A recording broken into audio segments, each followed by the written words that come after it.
रात गहरी हो चुकी थी। कमरे में नीलगों बल्ब की मध्यम सी रोशनी फैली हुई थी और एसी की खनकी ने कमरे के माहौल पर अजीब सा सकूत तारी कर रखा था। गहरी नींद में डूबी हया ने किसी एहसास के जेरे असर आंखें खोलकर देखा।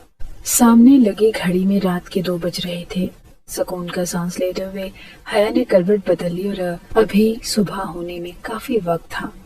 आज पूरा दिन काम कर करके वो पूरी तरह से थक चुकी थी और अभी वो सिर्फ आराम करना ही चाहती थी। लंबे बाल हाथ से पीछे तकिए पर फेंकते हुए हया ने लाइट सा कंबल अपने ऊपर ओढ़ा था। पलके मूंदते हुए वो एक दफा फिर गहरी नींद में डूबती चली गई। हया के कमरे के बाहर रात मुकम्मल तौर पर फैल चुकी थी और चारों जानिब सन्नाटा और तारीकी थी। ऐसे में दरवाजे की हल्की सी चिरचिराहट ने सन्नाटे को चीर कर रख दिया। हया को यूं महसूस हुआ जैसे उसके कमरे का दरवाजा खोलकर कोई अंदर दाखिल हुआ हो। वो नींद में थी और बमुश्किल उसने आंखें खोल कर देखा। कोई नहीं है। खुद को मुतमईन करते हुए एक दफा फिर सोने की कोशिश करने लगी। करवट बदल कर उसने लिहाफ को अपने ऊपर मजबूती से जकड़ लिया था और अभी उसे लेटे कुछ ही देर गुजरी थी कि अचानक ही वो चौंकी। उसे अपने बिस्तर के पास किसी की सरसराहट सी महसूस हुई। अब की बार उसने घबरा कर आंखें खोली, लेकिन इससे पहले कि वो करवट बदलती किसी मर्दाना हाथ ने आहिस्तगी से उसकी कमर पर हाथ फेरा। हया के रगों पैर में सनसनी सी दौड़ गई और एक घुटी घुटी सी चीख उसके लबों से निकली। हर लिहाफ अपने ऊपर से उतार कर फेंकती हुई हया यकलख्त नीचे उतर गई थी। कौन है यहाँ? कौन है कमरे में? घबरा कर कहती हया आंखें फाड़ फाड़ कर कमरे की तारीकी में देखने की कोशिश कर रही थी। कमरे में कोई मौजूद था, इतना तो उसे अंदाजा ही हो गया था। मदम से बल्ब की रोशनी में वो कोई लंबे कद का मर्द मालूम हो रहा था और हया के कदमों के नीचे से जमीन निकल गई। उस शख्स ने आगे बढ़कर हया को अपनी गिरफ्त में लेना चाहा। शायद वो हया के अचानक जाग उठने पर खुद भी घबरा गया। हया के लबों से एक जोरदार चीख निकली और उसके बढ़ते हाथों को जोरदार अंदाज में पीछे धकेलते वो अंधाधुंध बाहर की जानिब भागी थी। पीछे मौजूद मर्द ने उसे झपट कर काबू करने की कोशिश की, मगर हया की फुर्ती उसके काम आ गई और तेजी से कमरे का दरवाजा खोलकर वो बाहर निकल गई। तेजी से भागते हुए वो कमरों के आखिर में बने स्टोर रूम तक चली गई थी और दरवाजा खुला। कपकपाते हाथों से उसे धकेलते उसने अंदर दाखिल होते ही दरवाजा जोर से बंद कर लिया। काठ कबाड़ और गर्द से अटे इस कमरे में दरवाजे के साथ ही लगकर नीचे बैठती वो बुरी तरह से फूट फूट कर रो दी। दुपट्टा उठाने का उसे होश ही न था। शानों पर बिखरे बाल और गले के खुले हुए 2 बटन जाहिर कर रहे थे कि वो किस बदहवासी में अपने कमरे से निकली थी। वो बेबसी की आखिरी स्टेज पर थी। दोनों हाथों में चेहरा छुपाए फूट फूट कर रोते उसे बार बार सिर्फ एक ही शख्स का ख्याल आ रहा था। ये सब तुम्हारी वजह से हुआ है जाने आलम। इस सब के जिम्मेदार सिर्फ तुम हो। तुमने मुझे जहन्नुम में फेंक दिया। घुटनों के गिर्द दोनों बाजू लपेटे वो जैसे खुद को छुपा देना चाहती थी, लेकिन उसे पता था कि उसके लिए कोई चाय बना नहीं। अभी नहीं तो कुछ घंटों के बाद ही सही उसे आखिरकार स्टोर रूम से बाहर निकलना ही था। और तभी वो चौंकी। बाहर फैले रात के सन्नाटे में कदमों की भारी चाप उसे स्टोर रूम की जानिब आती हुई महसूस हुई थी। वो खौफ से अपनी जगह जामिद हो गई। भारी मर्दाना चाप स्टोर रूम के एन बाहर आकर रुक गई थी। हल्की सी खड़खड़ाहट हुई, जैसे किसी ने स्टोर रूम का लॉक खोलने की कोशिश की हो। हया जी जान से लरज उठी। अल्लाह ताला प्लीज प्लीज मुझे बचा ले। अपने हाथों को लबों पर रखे वो अपनी खुटी खुटी चीखों को दबाते हुए मुसलसल इल्तिजाएं कर रही थी। बाहर खड़े शख्स को शायद महसूस हो गया था कि स्टोर रूम का दरवाजा अंदर से लॉक है, बाहर से खोलने पर नहीं खुलेगा और कुछ देर कोशिश करने के बाद मायूस होकर उसने हाथ पीछे हटा लिया और हया को वही मखसूस भारी आवाज सुनाई दी। आज तो बच गई है, आइंदा कैसे बचेगी? अगली बार मैं पूरा इंतजाम करके आऊंगा। अगली बार नहीं छोड़ूंगा तुम्हें। जुमले के आखिर में मकरूह से हंसी हंसते वो जाने के लिए पलट गया। कदमों की चाप स्टोर रूम से दूर हुई तो हया ने लबों पर हाथ रखा हुआ हाथ हटाकर एक सिसकी ली। उसकी आंखें आंसू से लबरेज थी। अपनी कमर पर उसे खुरदरे मर्दाना हाथ का लम्स याद आया तो एक दफा फिर वो झुरझुरी से लेकर रह गई। तुमने मुझे मुफ्त का माल बना दिया है जाने आलम। अपनी हथेलियों से आंखों को साफ करते हुए उसने एक दफा फिर घुटनों में अपना मुंह छुपा लिया था। उसे पता था कि सुबह का सूरज निकलने से पहले तक उसे यहीं इसी स्टोर रूम में बंद रहना था।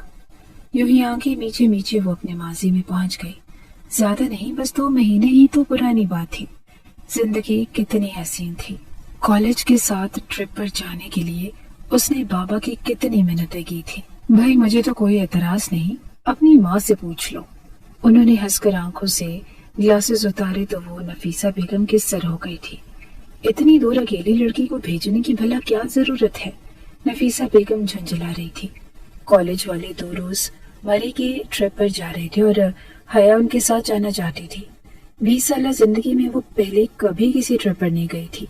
यही वजह थी कि वो बहुत एक्साइटेड थी और सब्ज आंखों में गुस्सा समाये वो लाउंज के सोफे पर बैठी थी जब बाबा के फोन की घंटी बजी। मुस्कुराते हुए उन्होंने फोन कान से लगा लिया। भाई और तो कोई परेशानी नहीं है, सब खैरियत है, बस अपनी हया को मरी जाना है और उसके लिए जिद कर रही है। मैं और तुम्हारी चची जान तो बिल्कुल इजाजत नहीं दे रहे, वो फोन पर मुस्कुराते हुए कह रहे थे। एक पल में ही हया को अंदाजा हो गया कि वो किससे बात कर रहे हैं। अच्छा चलो, अगर तुम कहते हो तो मान जाते हैं, बाबा जान ने एक दफा फिर मुस्कुरा कर कहा। हया का खून खौल उठा, मगर अंदर ही अंदर उमड़ती मुस्कुराहट को उसने बड़ी मुश्किल से लबों पर आने से रोका था। वो जानती थी कि फोन की दूसरी जानिब जो शख्स मौजूद है उसकी बात बाबा जान कभी नहीं टालेंगे, और यही हुआ। उसकी जानिब से इजाजत मिलते ही बाबा जान ने उसे ट्रिप पर जाने की इजाजत दे दी।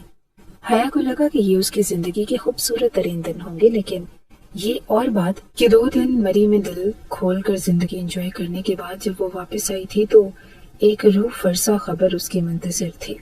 उसके घर पहुंचने से सिर्फ आधा घंटा पहले नफीसा बेगम और वजदान साहब का जोरदार कार एक्सीडेंट हो गया। वो अस्पताल में जिंदगी और मौत से लड़ रहे थे। हया साकित खड़ी रह गई। वो तो अपने ट्रिप की हजारों यादें लेकर उनके साथ शेयर करने के लिए आई थी, लेकिन किस्मत ने तो ऐसी बाजी पलटी कि उसे आंख से आंसू बहाना तक याद न रहा।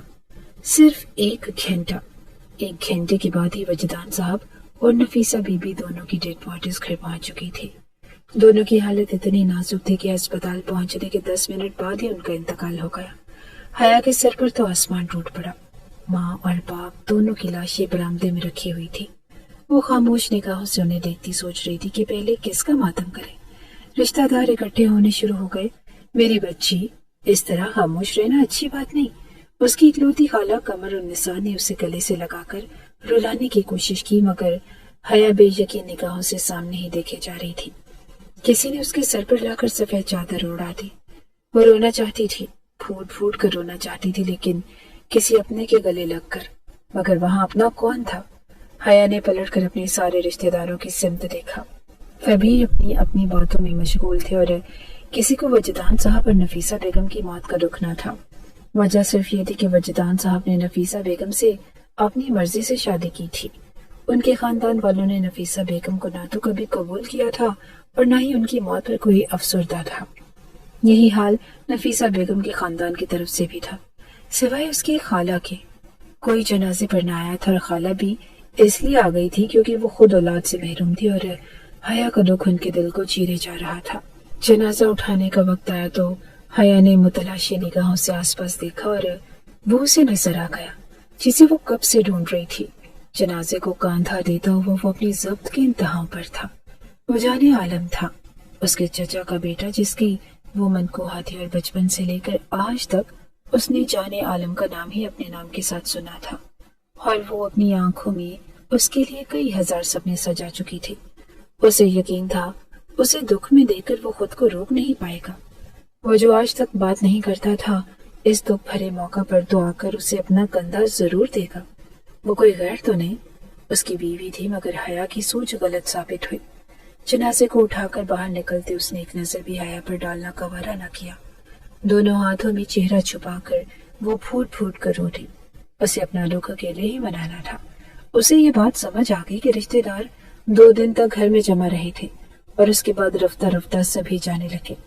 बाबा अच्छी सरकारी नौकरी पर थे। घर सरकार की जानिब से मिला हुआ था और जो उनकी मौत के फौरन बाद ही वापस ले लिया जाना था। पहली दफा हया को माँ बाप की मौत के अलावा भी किसी परेशानी ने आँख घेरा। अपनी 20 साल जिंदगी में उसने कभी रुपए पैसे की फिक्र नहीं की थी। ماں باپ نے اسے بہترین طریقے سے پالا تھا اور ہر آسائش اسے دی تھی، لیکن اب آگے کیا کرنا ہے اسے کچھ سمجھ نہیں آ رہا تھا۔ گھر خالی کرنے کا نوٹس اس کے ہاتھ میں تھا۔ اس کی سبز آنکھوں میں بے چینی سی ابھر رہی تھی۔ میں اب کہاں جاؤں گی؟ اس گھر میں اکیلی تو نہیں رہ سکتی۔ ماتھے کو مسلتے ہوئے وہ پریشانی سے سوچ رہی تھی۔ جبھی خالہ قمر النساء اندر داخل ہوئی اور ان کے ساتھ حیا کی ایک پھوپھو بھی تھی۔ آج احسان کرتے ہوئے وہ بھی افسوس کرنے کے لیے آ گئی تھی۔ اب حیا کا کیا کرنا ہے؟ یہ اکیلی جوان جان لڑکی اس گھر میں تو نہیں رہ سکتی۔ بھائی جان نے پالا بھی اسے اتنی عیاشیوں کے ساتھ ہے۔ میں نے سنا ہے کہ میرج ٹرپ پر بھی گئی ہوئی تھی، جبکہ ہمارے خاندان کی لڑکیاں تو گھر سے باہر بازار بھی مردوں کے ساتھ جاتی ہیں۔ پھوپھو نے ناک چڑھا کر کہا تھا۔ حیا سر جھکا کر رہ گئی۔ ارے کرنا کیا ہے، بن ماں باپ کی بچی ہے، اس کو یہاں تھوڑی نہ چھوڑ سکتی ہوں۔ میں اسے اپنے ساتھ لے کر جاؤں گی۔ تم لوگوں کو نفیسہ کی اولاد میں کوئی دلچسپی ہو یا نہ ہو، مگر مجھے تو ہے۔ میرے گھر جا کر رہے گی۔ اور خالہ کا اعلان کرنے پر حیا نے بے چینی سے سر اٹھایا۔ پھوپھو تو خالہ کی بات پر مطمئن ہو گئی، لیکن حیا کا سانس اس کے حلق میں ہی اٹک گیا۔ خالہ کے گھر کیوں؟ وہ اپنے گھر جانا چاہتی تھی، اس کے ساتھ جو اس کے ذمہ دار تھا۔ حیا نے بے چینی سے پہلو بدلا اور وہ تو اس روز کو ایسا گیا کہ دوبارہ پلٹ کر آیا ہی نہ تھا۔ حیا کی آنکھوں میں نمی اترنے لگی اور تبھی دروازے پر آہٹ ہوئی۔ حیا کے ساتھ پھوپھو اور خالہ نے بھی مڑ کر دیکھا تھا اور دروازے سے جانے عالم اندر داخل ہو رہا تھا۔ حیا کو اپنے اندر ڈھیر و اطمینان اترتا ہوا محسوس ہوا۔ وہ 29 سال کا تھا اور سفید رنگ کی شرٹ کی آستین اس نے کوہنیوں تک فولڈ کر رکھی تھی۔ سیاہ پینٹ کی جیبوں میں موبائل ڈالتے وہ ہمیشہ کی طرح مصروف معلوم ہو رہا تھا۔ حیا جانتی تھی کہ اتنے بڑے بزنس کو خود ہینڈل کرنا آسان نہ تھا۔ صرف 29 سال کی عمر میں اس کا بزنس پاکستان کے کئی شہروں میں پھیل چکا تھا۔ اس کی وجہ سے اس کی انتھک محنت اور ذہانت ہی تھی، وہ ذہانت جو اس کی سنہری آنکھوں سے چھلکا کرتی۔ میں حیا کو اپنے ساتھ لے کر جا رہی ہوں، اپنے گھر۔ تمہیں کوئی اعتراض تو نہیں؟ خالہ نے مارے باندھے جان نے عالم سے پوچھا تھا اور حیا نے سکون بھرا سانس لیا۔ وہ انہیں منع کر دے گا اور ظاہر ہے میں اس کی بیوی ہوں اور وہ مجھے اپنے ساتھ لے کر جائے گا۔ مگر حیا کو تو زوردار جھٹکا لگا، وہ تو کچھ اور ہی کہہ رہا تھا۔ مجھے اعتراض کیوں ہوگا؟ اچھا ہے کہ آپ کے گھر میں یہ محفوظ رہے گی۔ دو لفظی جملہ کہہ کر وہ پھوپھو کی جانب منتظر نگاہوں سے دیکھنے لگا۔ وہ اپنا بیگ سنبھالتے اٹھ کھڑی ہوئی اور ہاں چلو، مجھے پتا ہے کہ تم مجھے ہی لینے آئے ہو، میں کون سا یہاں مزید رکنا چاہتی ہوں۔ شکر ہے تمہارے باپ نے تمہیں کہہ دیا، ورنہ تم تو اجنبی بن کر پاس سے ہی گزر جاتے ہو۔ خفگی سے کہتے پھوپھو حیا کے سر پر لیے دبے انداز میں پیار دے کر باہر نکل آئی تھی۔ حیا نے بے یقین نگاہوں سے جان عالم کی طرف دیکھا۔ وہ کتنی آسانی سے اسے جان چھڑا رہا تھا۔ جوتے سے قالین کو کھرچتے جان عالم نے اسی پل نگاہ اٹھائی۔ اس کے چہرے پر سنجیدگی پھیلی تھی۔ حیا نے اپنا رخ دوسری جانب پھیر لیا اور گہری سانس لیتا وہ اٹھ کھڑا ہوا تھا۔ مکان کو تالا لگا دیجیے گا، باقی کی کاغذی کاروائی میں کر دوں گا۔ اور وہ نپے تلے انداز میں کہتا پھوپھو کے پیچھے باہر نکلتا چلا گیا۔ حیا نے اپنی آنکھیں سختی سے میچ لی۔ سفید رنگت میں گلابیاں سے کھلنے لگی تھی۔ اسے یقین نہیں تھا کہ یہ شخص اسے اتنا بیزار تھا۔ اس نے کسی فالتو چیز کی طرح اسے جان چھڑا لی تھی۔ اور چلو حیا، دیر ہو رہی ہے۔ خالہ جان اٹھ کھڑی ہوئی تھی۔ باہر ان کے شوہر اپنی مہران گاڑی لے کر کھڑے تھے اور مسلسل ہارن پر ہارن دے رہے تھے۔ آنسوں کو صاف کرتے ہوئے گہری سانس لے کر وہ اٹھ کھڑی ہوئی اور اب اگر وہ اتنی ارزاں ہو ہی گئی تھی تو پھر اسے اپنے وجود کی کم حیثیتی کو تسلیم کر لینا چاہیے تھا۔ بیگ وہ تیار کر چکی تھی اور خاموشی سے اپنا بیگ اٹھاتے وہ خالہ جان کے پیچھے باہر نکلے۔ ایک الوداعی نگاہ اپنے ماں باپ کے مکان پر ڈالتے اس نے ساری یادوں کو پیچھے چھوڑ دیا۔ خالہ کا گھر چھوٹا سا تھا، 2 کمرے کونے پہ بنا ہوا ایک اسٹور روم اور ایک مشترکہ باتھ روم۔ خالہ نے اسے پیار سے شربت بنا کر دیا اور یہ بات سچ تھی کہ وہ اس سے بے حد محبت کرتی تھی۔ ان کی اپنی تو کوئی اولاد ہی نہ تھی اور فیضان خالو خاموش سے انسان تھے۔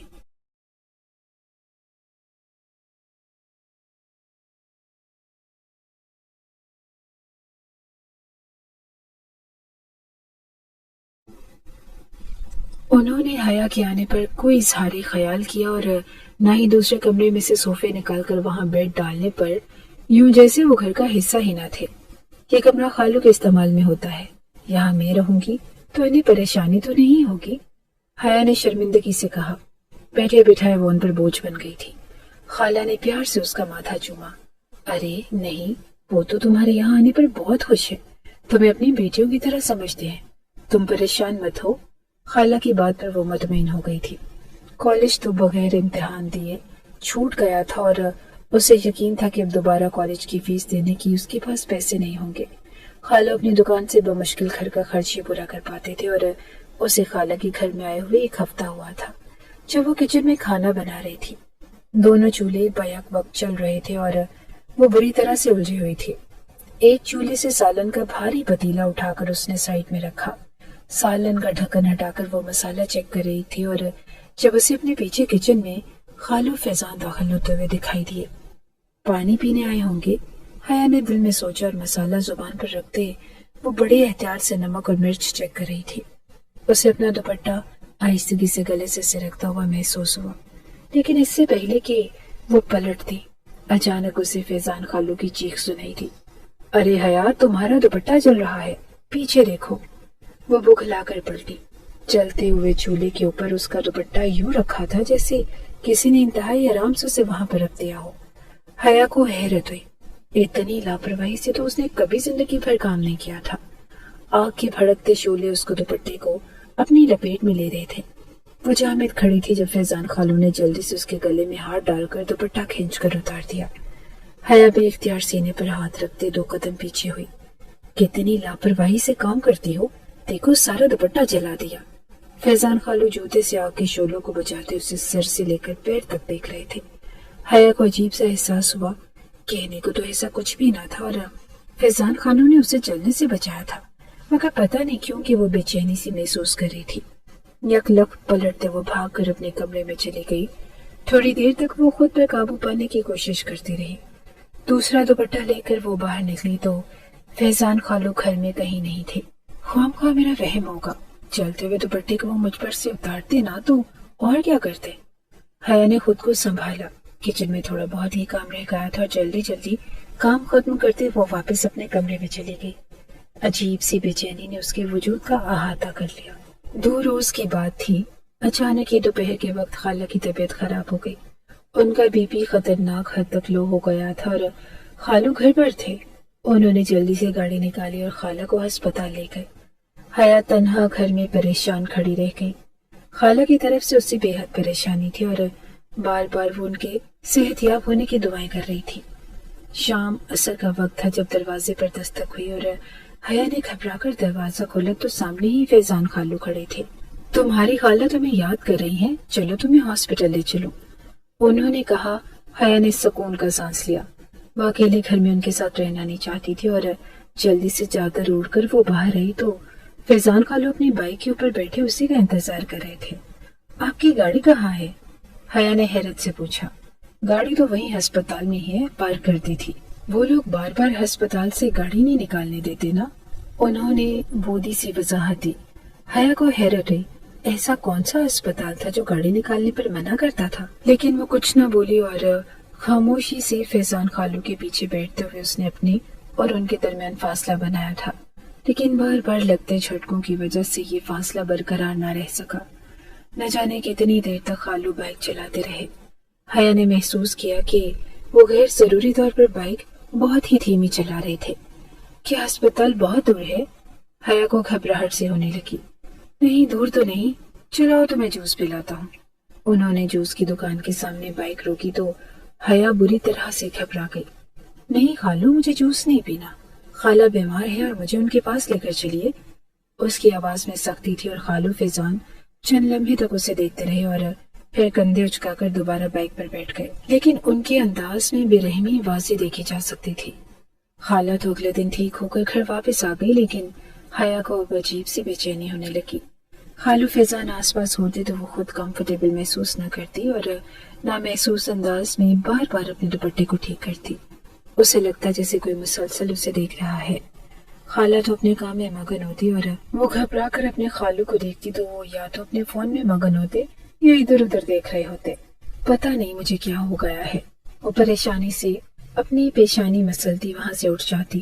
اسے پتا تھا کہ اس کا حسن اس کے لیے کوئی نہ کوئی مصیبت کھڑی ضرور کرے گا۔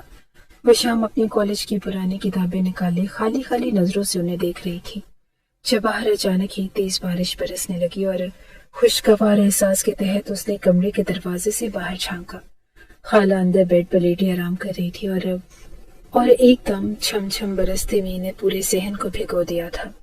تار پر پڑے ہوئے کپڑے سمیٹ کر وہ فٹافٹ اندر لے گئی، موٹر کو بھی ٹھام دیا تھا اور باقی کوئی ایسا کام نہ تھا جو ضروری ہو۔ ذرا سی دیر میں ہی اس کے کپڑے بھیگ گئے۔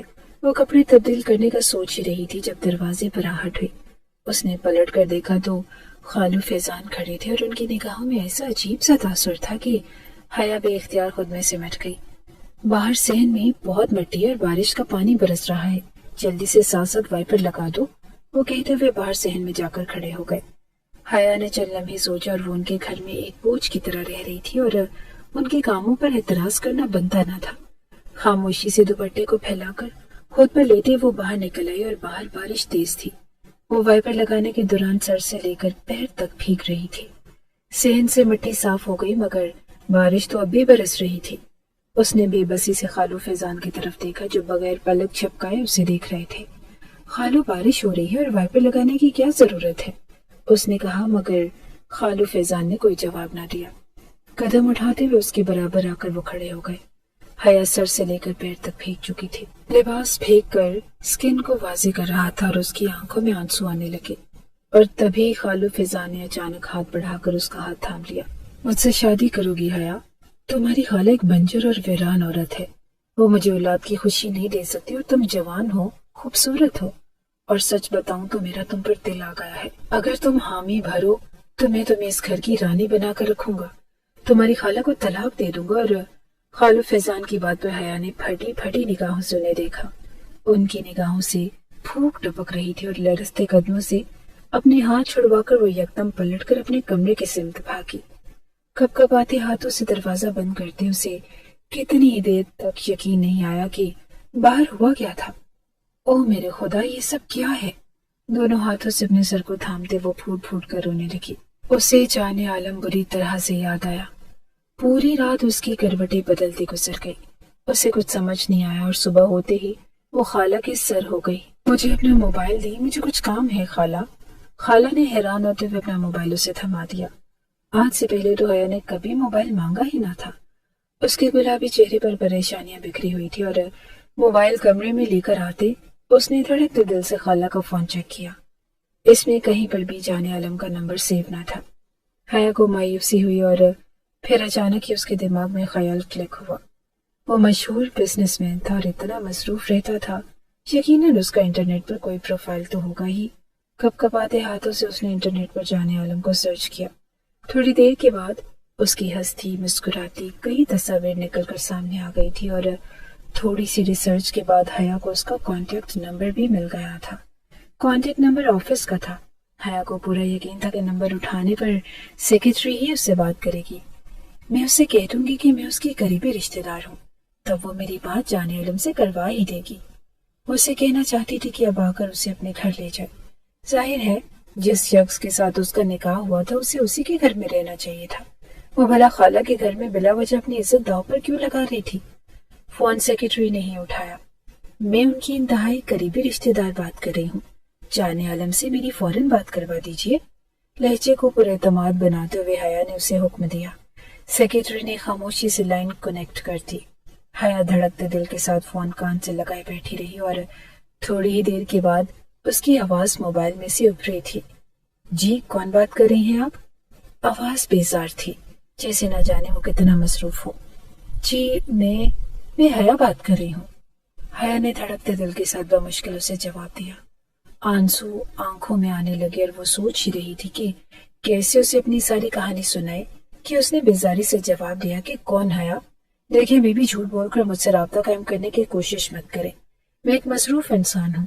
اگر آپ کو کسی قسم کی مالی مدد چاہیے تو سیکرٹری سے کہہ دیجیے، خیراتی فنڈ میں سے آپ کی مدد کر دی جائے گی۔ تلخ جملے اس کے کان میں ڈالتے اس نے کال کاٹ دی۔ حیا ساکت بیٹھی رہ گئی۔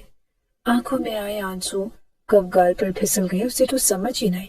سامنے دیوار پر نگاہ جمائے اسے اپنا آپ کسی حقیر کیڑے جیسا لگ رہا تھا، جسے بری طرح سے جان عالم اپنے پیر تلے مسل چکا تھا۔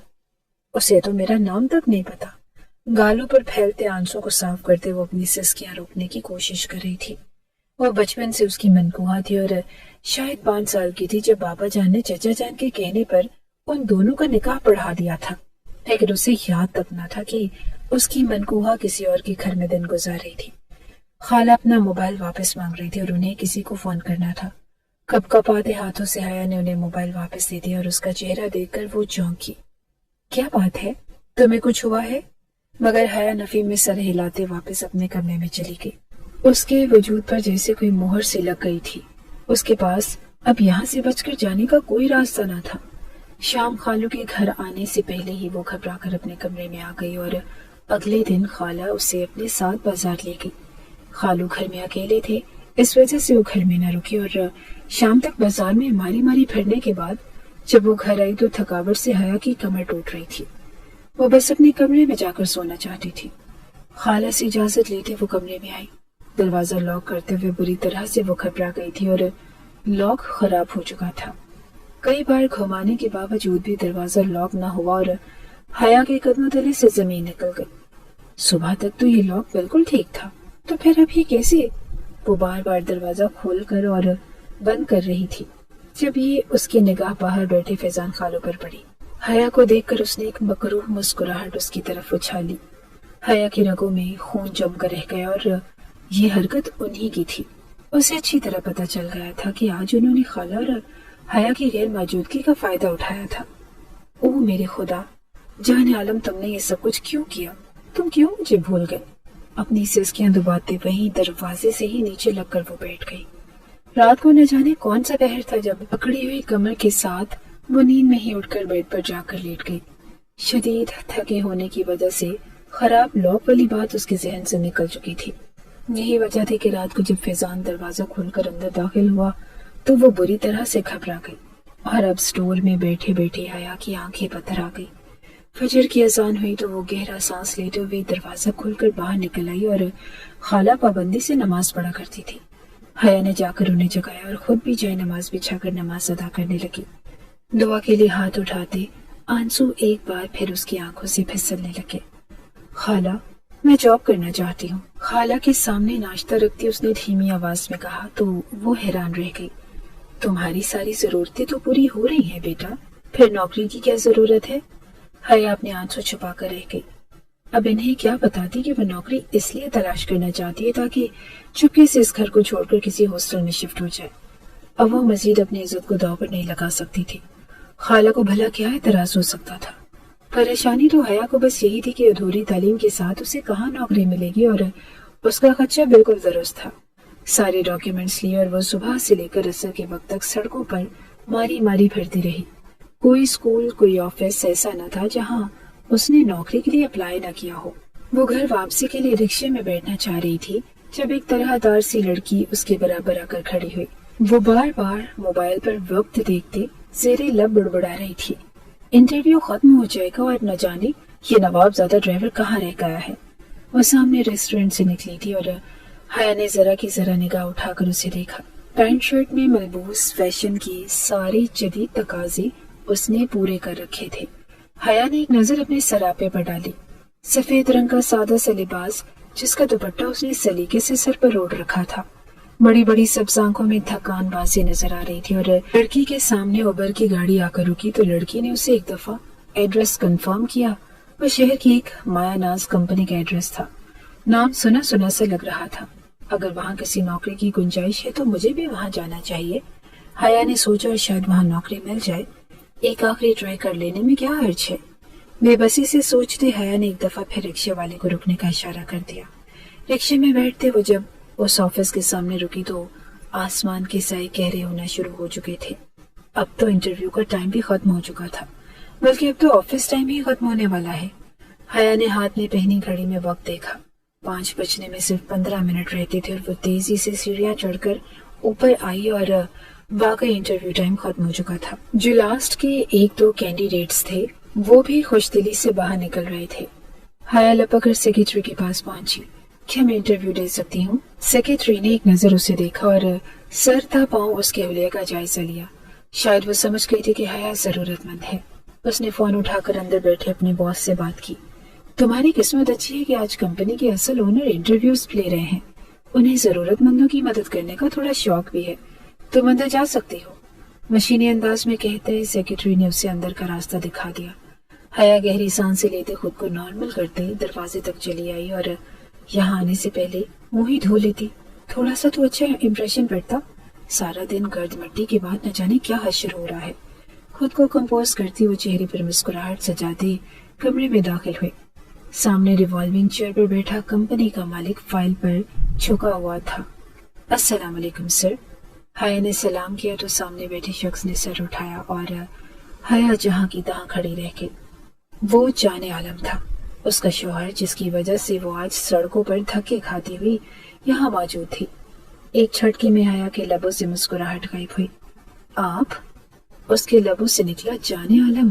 بے تاثر چہرے کے ساتھ اسے دیکھتا رہا. تم یہاں کیا کر رہی ہو؟ اس کی نگاہوں میں حیرت تھی. حیا لب بھیج کر رہ گئی. آنکھوں میں پانی اترنے لگا اور ساری بے بسی، سارے ظلم یاد آنے لگے. اچانک ہی وہ پلٹی اور دروازہ کھول کر باہر نکلتی چلی گئی. تیزی سے اپنے آنسو صاف کرتی وہ لفٹ کی جانب بڑھ رہی تھی جب پیچھے سے کسی نے اس کا ہاتھ تھاما. حیا کہاں جا رہی ہو تم؟ یہاں کیوں آئی ہو؟ بتاؤ تو صحیح. وہ جان عالم تھا اور آفس میں سارے ہی موجود لڑکے لڑکیاں حیرت سے اسے دیکھ رہے تھے، بلکہ اس کی تعظیم میں اٹھ کر کھڑے بھی ہو گئے تھے. حیا نے پلٹ کر اسے دیکھا. بس غلطی سے یہاں آ گئی. مجھے نہیں پتا تھا کہ یہ آفس آپ کا ہے، ورنہ میں یہاں کبھی بھی نہیں آتی. پھیکے لہجے میں کہہ کر اس نے ایک دفعہ پھر اپنا ہاتھ چھڑانے کی کوشش کی. جان عالم نے پلٹ کر اپنے سارے سٹاف کو دیکھا اور ایک گہری سانس لی. میرے ساتھ آؤ. اس کا ہاتھ تھامے وہ سیڑھیاں اتر کر نیچے چلا گیا. کیا ہوا ہے تمہیں حیا؟ کیا کوئی پریشانی ہے؟ خالہ نے بولا ہے نوکری کرنے کو.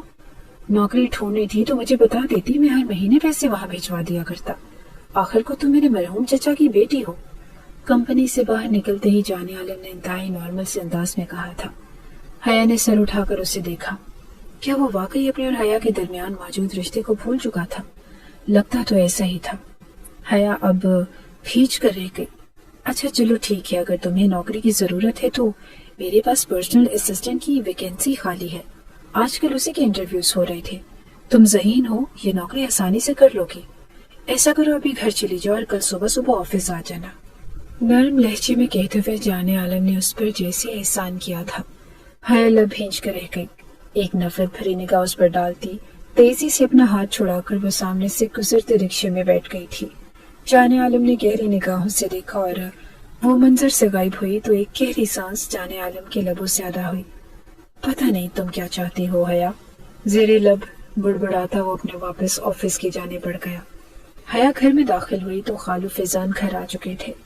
حیا کو اپنی سانسیں رکتی ہوئی محسوس ہوئی.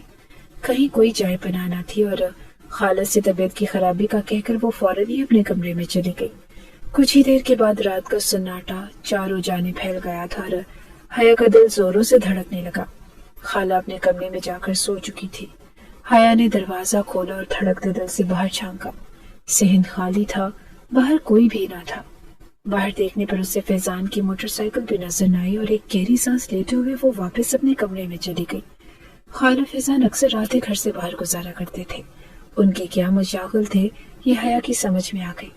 شاید وہ آج رات بھی باہر ہیں اور وہ پورے دن کی تھکی ہوئی تھی اور سونا چاہتی تھی، آرام کرنا چاہتی تھی اور ڈھیر سارا رونا چاہتی تھی، اور اس سب کے لیے بستر پر لیٹنا ضروری تھا. لاک گھما کر اس نے ایک دفعہ پھر جائزہ لیا اور وہ مکمل طور پر خراب کر دیا گیا تھا.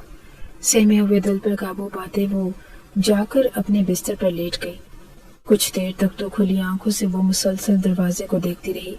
ہر آہٹ پر وہ بری طرح سے چونک جاتی. کبھی کبھار اٹھ کر بیٹھ جاتی اور یوں لگتا جیسے دروازہ کھول کر خالو فیضان اندر داخل ہو گئے ہیں، لیکن دروازے پر کوئی نہ تھا.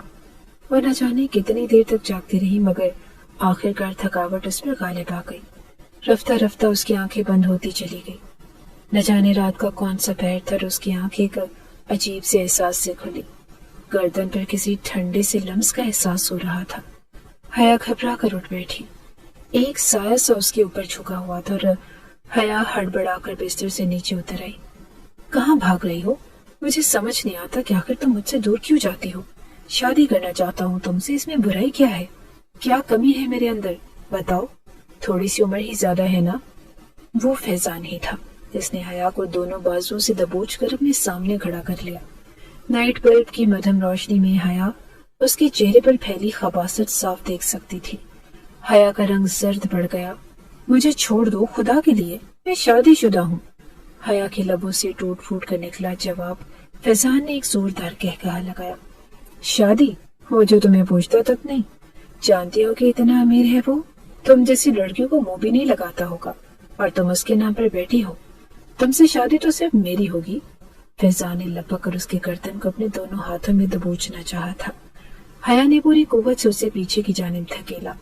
حیا کو دبوچنے کی کوشش میں اس کے ناخن حیا کی گردن پر رگڑ کھاتے چلے گئے اور ایک سسکی حیا کے لبوں سے نکلی، مگر فیضان کے نیچے گرتے ہی وہ بجلی کسی تیزی سے کمرے سے نکل بھاگی اور اس کی آخری جائے پناہ وہی اسٹور روم تھا۔ وہاں بیٹھ کر بچوں کی طرح پھوٹ پھوٹ کر روتے اس نے فیصلہ کر لیا تھا کہ وہ جان عالم کی نوکری قبول کر لے گی۔ چند پیسے کما کر وہ اپنے لیے ایک علیحدہ مکان کا بندوبست تو کر ہی لے گی۔ یہ کڑوا گھونٹ تو اسے نکلنا ہی تھا۔ صبح تک وہ وہیں اسٹور روم میں ہی بیٹھی رہی اور جب دن چڑھ آیا تو کوئی اسٹور روم سے باہر نکلی۔ شکر تھا کہ خالہ نے اسے وہاں سے نکلتے نہیں دیکھا۔ وہ ان کا دل نہیں توڑنا چاہتی تھی اور انہیں فیضان کی اصلیت بتا کر انہیں اس شادی سے مایوس نہیں کرنا چاہتی تھی۔ خاموشی سے تیار ہو کر وہ گھر سے نکل آئی اور ٹھیک آدھے گھنٹے کے بعد وہ جان عالم کے سامنے کھڑی تھی۔ سبز آنکھوں میں ویرانی پھیلی تھی، سرخ سفید رنگت مان پڑ رہی تھی اور آج اس نے آسمانی رنگ کا خوبصورت جوڑا پہن رکھا تھا۔ پیروں میں سادہ سی سیاہ رنگ کی چپل تھی جس میں اس کے خوبصورت نازک سے پاؤں چمک رہے تھے اور جان عالم نے سر تا پاؤں اس کا جائزہ لیا۔ اس کے لبوں پر نہ تو مسکراہٹ تھی اور نہ ہی وہ عام لڑکیوں جیسی تھی۔ میں آپ کی نوکری کرنے کے لیے تیار ہوں۔ میری تنخواہ اور دیگر مراد کیا ہوں گی؟ میری صرف ایک ہی شرط ہے کہ میں اتوار کے دن بھی دفتر آیا کروں گی اور مجھے چھٹی رات 8 بجے چاہیے، اس سے پہلے نہیں۔ اس نے دو ٹوک انداز میں جان عالم کے سامنے اپنی شرطیں رکھی۔ وہ حیران نگاہوں سے اسے دیکھتا چلا گیا، لیکن حیا کے چہرے پر اتنی سختی تھی کہ وہ چاہتے ہوئے بھی اس سے کچھ نہ پوچھ سکا۔ اچانک ہی وہ چونکا۔ میں تمہیں یہ بتانا تو بھول ہی گیا کہ میری آج شام کی فلائٹ ہے۔ میں ایک ڈیلیگیشن کے ہمراہ بزنس ٹرپ پر جا رہا ہوں۔ 10 دن کا ٹرپ ہے اور میری پرسنل اسسٹنٹ کو بھی میرے ساتھ ہی جانا تھا، اس لیے میں نے اتنی ایمرجنسی میں ہائرنگ کی تھی، اور اب چونکہ تم میری پرسنل اسسٹنٹ ہو تو تمہیں بھی میرے ساتھ ہی جانا پڑے گا۔ تمہاری فلائٹ بھی میرے ساتھ ہی بک کروا لیتا ہوں۔ تمہاری تیاری کرنے میں تمہیں کتنا وقت لگے گا؟ اس کے کہنے پر حیا اپنی جگہ منجمد سی ہو گئی۔ اس کے ساتھ بزنس ٹرپ پر جانا، وہ تو کبھی ٹرین میں بھی نہیں بیٹھی تھی، اور اب وہ اسے جہاز میں اپنے ساتھ لے کر جانے کی بات کر رہا تھا۔ حیا کے دل کی دھڑکن تیز ہو گئی، مگر سامنے بیٹھا شخص اتنا لاپرواہ تھا کہ وہ دل میں کوئی خوشگوانی نہیں پال سکتی تھی۔ مجھے تیاری کی کوئی ضرورت نہیں، دو ٹوک انداز میں کہتی وہ کمرے سے باہر نکل گئی۔ اسے اس کی سیٹ بتا دی گئی۔ شام تک اس نے اپنی ساری کاغذی کارروائی مکمل کر لی اور جان عالم نے اسے ڈرائیور کے ہمراہ گھر سے جب بیگ لینے بھیجا تو خالہ بے طرح حیران ہو گئی۔ یہ کیسی نوکری ہے بیٹا جسے جوائن کرتے ہی تمہیں ملک سے باہر جانا پڑ گیا؟ خالہ نے پوچھا، لیکن حیا نے انہیں بتانا مناسب نہ سمجھا کہ وہ جان عالم کے پاس نوکری کر رہی ہے۔ نوکریاں ایسی ہی ہوتی ہیں خالہ، پریشان مت ہو، کچھ تو کرنا ہی ہے نا، مجھ پر بھروسہ رکھیں۔ خالہ نے اس کا ماتھا چوما تو وہ اپنا بیگ اٹھا کر گھر سے باہر نکل گئی۔ شکر تھا کہ اس وقت خالو فیضان گھر پر نہ تھے۔ اس کے بیگ میں تھا ہی کیا، گنتی کے چند جوڑے تھے جو ماں باپ کی زندگی میں ہی اس نے بنوائے تھے۔ ڈرائیور اسے لے کر سیدھا ایئرپورٹ پہنچ گیا اور وہ گاڑی سے نیچے اتری تو جان عالم سامنے ہی کھڑا اس کا انتظار کر رہا تھا۔ آ جاؤ، فلائٹ کا ٹائم ہو گیا ہے۔ اس کا ہاتھ تھامتے وہ آگے بڑھ گیا۔ حیا سلگ اٹھی، یہ مہربانی نہ جانے وہ کس خوشی میں کر رہا تھا۔ اس نے اپنا ہاتھ کھینچنا چاہا، لیکن جان عالم نے اس کا ہاتھ مضبوطی سے تھام رکھا تھا۔ فلائٹ لمبی تھی، اتفاقاً اس کی سیٹ بھی جان عالم کی برابر نہ تھی اور پورے سفر کے دوران وہ گھبرائی ہی رہی۔ پورے سفر میں کئی دفعہ جان عالم اٹھ کر اس کے پاس آیا تھا۔ کسی چیز کی ضرورت ہے حیا تو مجھے بتا دینا، گھبرانے کی ضرورت نہیں۔ پہلی دفعہ فلائٹ میں انسان کو اینگزائٹی ہو جاتی ہے، اگر کوئی پرابلم ہوئی تو مجھے بتانا۔ وہ ہر بار تاکید کر کے جاتا اور حیا نفرت سے سر چھٹک کر رہ جاتی۔ خیال تو دیکھو کتنا کر رہا ہے اپنی پرائیویٹ اسسٹنٹ کا، اور اس کی اصلیت تو میرے سوا کوئی جانتا ہی نہیں۔ دل پر پتھر رکھ کر وہ گہری سانس لے کر رہ گئی۔ ایئرپورٹ سے نیچے اترتے ہی غیر ملکی افراد کا ایک گروہ جان عالم کو ریسیو کرنے آیا تھا۔ वो पूरे एतमाद से नीचे उतरकर उनसे मिलने लगा और एयरपोर्ट पर ही उन लोगों ने अपने आगे का शेड्यूल तय कर लिया। मीटिंग्स कहाँ रखनी है और किस होटल में स्टे करना है, वापसी में यही बातें कर रहे थे। जाने आलम के पीछे खड़ी हया बमुश्किल खुद पर काबू पा रही थी और इतनी लग्जरी लाइफस्टाइल उसने पहली दफा देखी थी। गोरों का सामना करते हुए उसके हाथों पर लर्जिश तारी हुए जा रही थी। बार बार चेहरे पर हाथ फेरती वो खुद को नर्वस होने से रोक रही थी। उन्हीं गोरों में से एक ने शायद जाने आलम से हया की तरफ इशारा करके पूछा था। हया के सारे उज़ू कान बन गए। वो सुनना चाहती थी कि जाने आलम उसका क्या तारुफ करवाता है। वो गोरे शायद उसे सादा सी शलवार कमीज में देखकर हैरान हो रहे थे। जाने आलम एक बिजनेस ट्रिप पर था और वो अपने साथ किसी आम इंसान को तो नहीं लेकर जा सकता था। जाने आलम ने मुड़कर एक सरसरी निगाह हया पर डाली। ये मेरी पर्सनल असिस्टेंट है, मेरी सेल्फ केयर का ख्याल रखेंगी। अंग्रेजी में जवाब देते जाने आलम ने हया को सबकी से दो चार करवा दिया। वो खून के खून पीकर रह गई। चलो अभी तो शाम होने वाली है और हमारा सारा शेड्यूल कल से तयशुदा है। आज हम सिर्फ आराम करेंगे। हया को आगे चलने का इशारा करते उसने सरसरी अंदाज में कहा। एयरपोर्ट से उन्हें शानदार गाड़ी ने पिक किया था और होटल के कमरों में पहले ही बुकिंग थी। हया बेयकीनी से गाड़ी से बाहर पीछे को भागते मनाजर देख रही थी। उसने जिंदगी में कभी नहीं सोचा था कि वो बैरून मुल्क इतने शानदार अंदाज में पहुंचेगी। एक आलीशान होटल के सामने गाड़ी रुकी तो ड्राइवर ने पीछे की तरफ का भी दरवाजा खोला। हया अपना हैंड बैग संभाले नीचे उतर आई। जाने आलम के सिवा और किसके साथ जाना है, क्या करना है, हया को तो अपनी ड्यूटी तक नहीं पता थी। सो खामोशी से उसके पीछे चलती गई और काउंटर पर रुककर उसने कमरे की चाबी तलब की। हया के दिल में मौहूम सी उम्मीद थी कि शायद वो उसे एक बीवी का दर्जा दे, शायद वो अपने और हया के लिए एक ही कमरा मुंतखब करे, मगर उसकी उम्मीदें सारी धड़ाम से नीचे आ गिरी जब जाने आलम ने उसके कमरे की चाबी उसकी तरफ बढ़ाई। ये तुम्हारे कमरे की चाबी है, हम दोनों का कमरा बराबर में ही है और वक्त पर सो जाना, कल सुबह बहुत अहम मीटिंग है। उससे ताकीद करते वो आगे की सिमत बढ़ गया।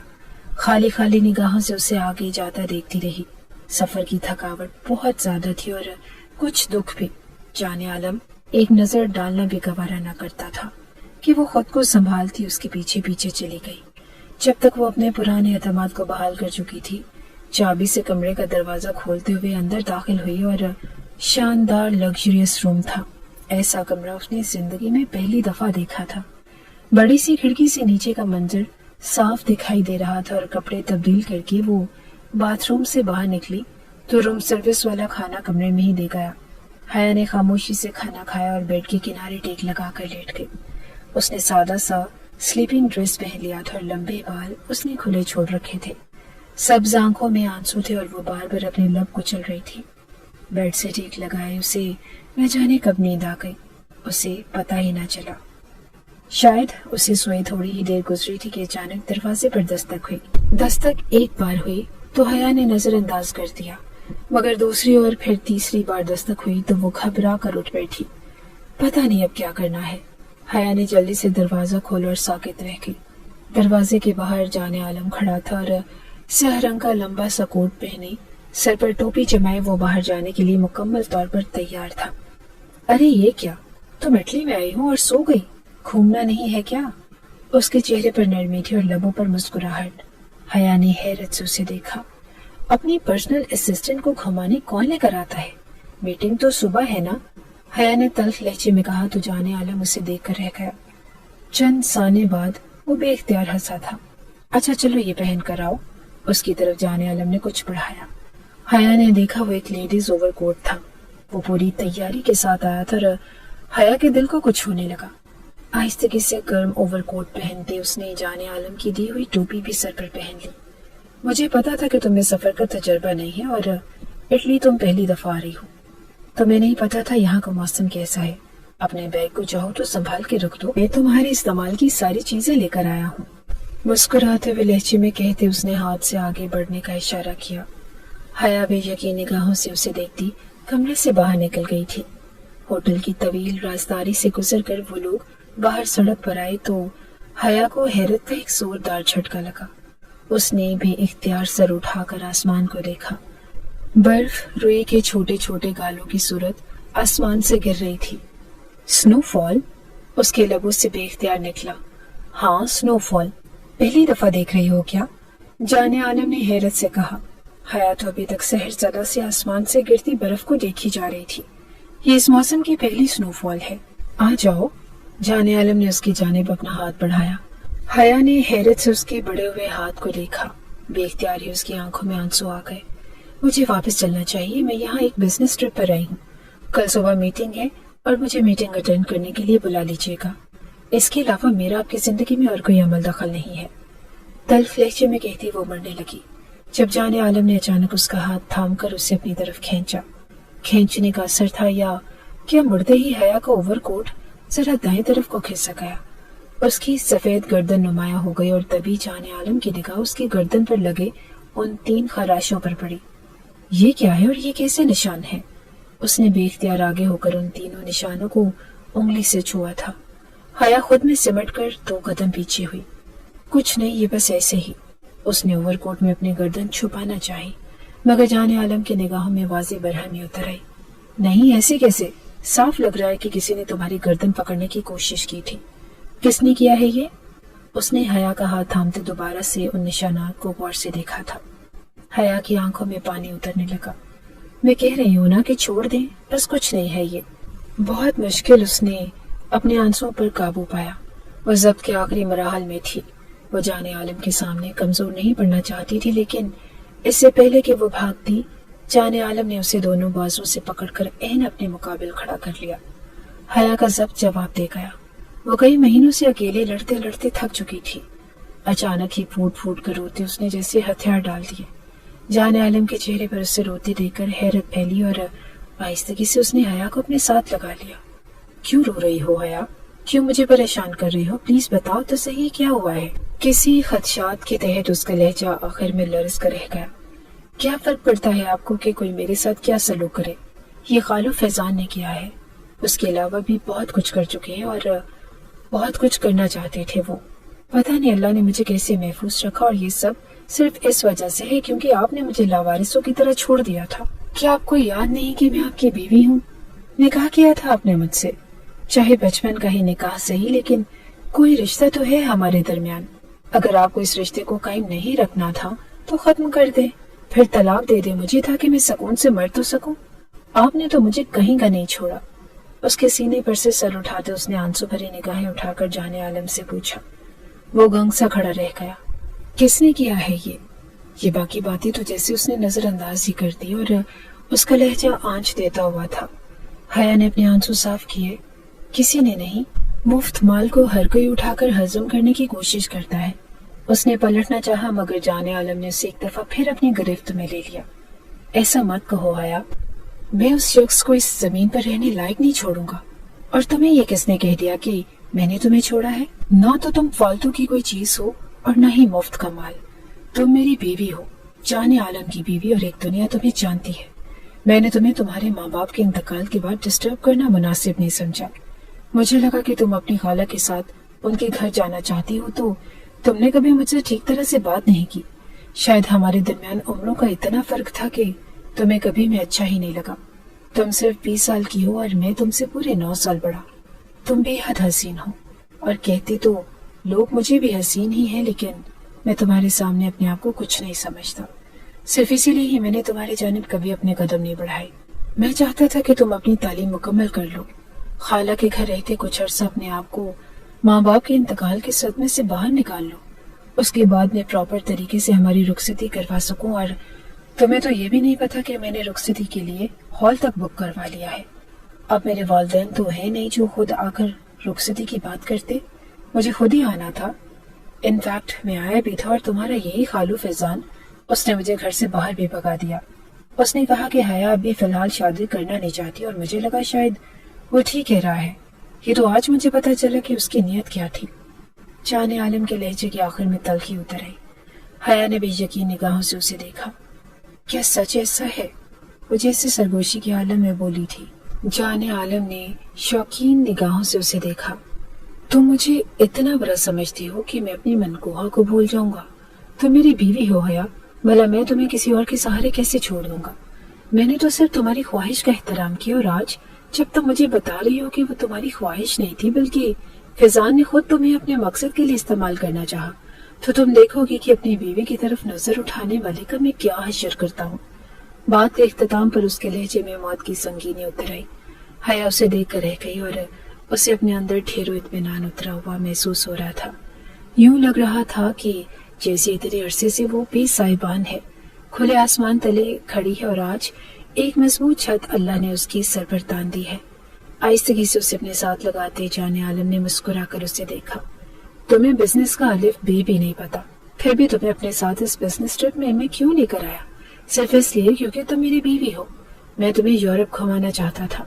उसकी बात पर हया ने बेसाख्ता अपना सर झुका लिया। उसे यकीन नहीं आ रहा था कि ख्वाब इतनी जल्दी पूरे हो जाएंगे। 10 दिनों का शानदार बिजनेस ट्रिप गुजार कर वो लोग पाकिस्तान वापस आए तो हया के लबों की मुस्कुराहट खत्म होने का नाम नहीं ले रही थी। एयरपोर्ट से नीचे उतरते ही उसका हाथ थामे वो सीधा खाला के घर चला गया। खालू फैजान सहन में ही बैठे चाय पी रहे थे। अंदर दाखिल होते ही जाने आलम उस पर टूट पड़ा। मार मार कर उसने उसका चेहरा लहू लहान कर दिया और कहा कि आज के बाद अगर मेरी बीवी की तरफ नजर उठाकर भी देखा तो मैं तेरी आंखें निकाल दूंगा बुड्ढे। छोड़ सिर्फ इसलिए रहा हूँ क्योंकि तू इस औरत का शौहर है और ये औरत मेरी बीवी की रिश्तेदार है। जाने आलम गुर्रा कर कह रहा था, मैं हया को लेकर जा रहा हूँ और ये मेरी बीवी है और आज से मेरे ही घर में रहेगी। वैसे भी कल शाम हमारी रुखसती की तकरीब है, आप आना चाहे तो अकेली आ जाइएगा। जाने आलम ने बमुश्किल अपने लहजे को कंट्रोल करते खाला को कहा था। हया को गले से लगाते खाला ने उसे बेशुमार दुआएं दी थी और मुझे शक तो पहले से ही था लेकिन आज यकीन भी हो गया। मुझे माफ कर देना। वो रो रही थी और हया ने दुखते दिल के साथ उन्हें देखा। अगर आप उन्हें छोड़ना चाहें तो आप मेरे साथ चल सकते हैं। हया ने खाला को एक रास्ता दिखा दिया था। आगे फैसला करना उनकी अपनी मर्जी थी। जाने आलम का हाथ थामकर खाला के घर से बाहर निकलते उसके लबों पर एक बड़ी सी पुरसुकून मुस्कुराहट थी। चले अपने घर।